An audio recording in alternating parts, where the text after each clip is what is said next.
नमस्कार, स्वागत है आप सभी का जनादेश एक्सप्रेस में और आपके साथ में हूं प्रदीप तरमोला।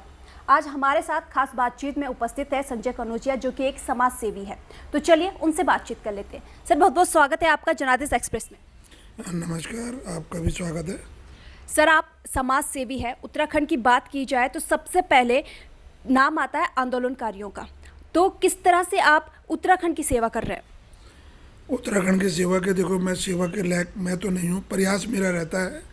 लेकिन अभी मैंने सोचा, समाज सेवा की तो बातें बहुत हो जाती है। उत्तराखंड बनने आज की मेरे ख्याल से 18 साल हो गए हैं और उसके बावजूद मेरी न जानकारी में अभी तक उनके नाम का शांति पाठ नहीं हुआ था। जो मैंने 21 तारीख को सही स्थल पे शांति पाठ रखा और शांति भोज भी है। सबसे पहले मैं उनको नमन करना चाहूँगा, जिन्होंने अपनी जानें दी, जिन्होंने अपने बच्चे खोए हैं, जिन्होंने हमें उत्तराखंड राज्य दिया है। सबसे पहले मैं उनको नमन करना चाहूँगा। सबसे पहले हक उनका है, बाकी सबका बाद में।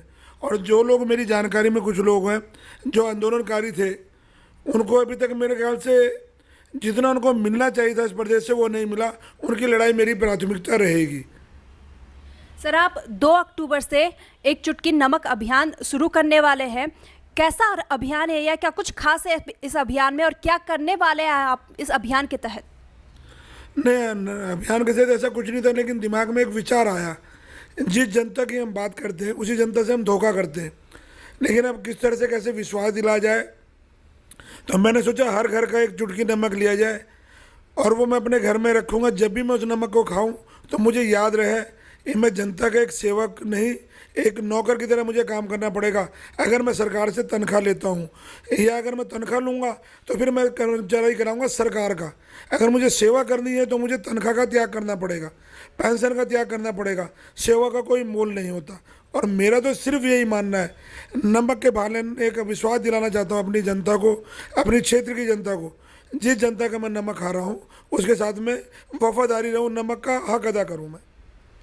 सर, आप पूर्व में कांग्रेस पार्टी से भी चुनाव लड़ चुके हैं और अब 2022 में भी चुनाव आने वाले हैं। तो इसको लेकर क्या कुछ तैयारी है? क्या आप चुनावी मैदान में नजर आएंगे? नहीं, मेरा विश्वास है अगर मुझे कुछ करना है जनता के लिए तो मुझे चुनाव लड़ना है। चुनाव लड़ने की वजह यही है, एक आईडी मिल जाती है जिससे देश के प्रदेश के लोगों की सेवा की जा सके। और जो सेवा, जिसका मतलब है जो भी सरकार से सुविधा मिलती है उनके घरों तक वो सेवाएं पहुँचे, ना कि मुझे अपना घर भरना है। ऊपर वाले का आशीर्वाद है, 2 रोटी अच्छी खा रहा हूँ और कर भी मैं खा लूँगा। मैं चुनाव लड़ूंगा केवल सेवा के भाव से। चुनाव लड़ने की तैयारी आपकी है, तो किन मुद्दों को लेकर आप जनता के बीच में जाएंगे? आखिर जनता कैसे विश्वास करे आप पे?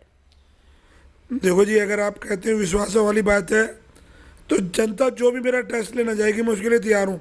चाहे वो नारकोटिक टेस्ट क्यों ना हो, मैं देने को तैयार रहूँगा। सेवा की बात है, मुद्दा सबसे पहला मुद्दा है शिक्षा का, दूसरा है रोजगार का। आपने देखा जो गार्ड की नौकरी कर रहे हैं इनको 8 साढ़े 8 हज़ार रुपये तनख्वाह मिल रही है। 30 दिन ड्यूटी इनको 30 दिन ड्यूटी करवाई जाती है, और जो कि 26 दिन का कोर्ट का या कानून का जो सरकार का नियम है। और 8 घंटे की ड्यूटी को 12 घंटे करवाया जाता है और उनकी पूरी तनख्वाह नहीं दी जाती। और दूसरा मुद्दा है जो स्कूल वालों ने जो लूट मचा रखी है, इसके खिलाफ चाहे मुझे कोर्ट जाना पड़े, चाहे सुप्रीम कोर्ट जाना पड़े या सरकार के पास जाना पड़े तो मैं जाऊंगा और कोशिश करूंगा जितने सरकारी कर्मचारी हैं अपने बच्चों को सरकारी स्कूल में पढ़ाएंगे, उससे शिक्षा बेहतर हो पाएगी। तो हमारे साथ मौजूद थे संजय कनौजिया, जो कि चुनावी मैदान में उतरने की तैयारी कर रहे हैं। वो भी इसलिए ताकि वो जनता के सेवा कर सके, क्योंकि उनका मानना है कि अगर राजनीति में आ जाए तो एक आईडी मिल जाती है जनता की सेवा करने के लिए, उसके लिए रोका टोका नहीं जा सकता है। उनका पूर्ण फोकस जो होगा वो शिक्षा, स्वास्थ्य पर रहेगा और रोजगार पर। वो चाहते हैं कि उत्तराखंड में रोजगार मिले, पलायन रुके और लोगों तक एक अच्छी शिक्षा मिले। कैमरा पर्सन आंसू के साथ प्रदीप तरमोला, देहरादून।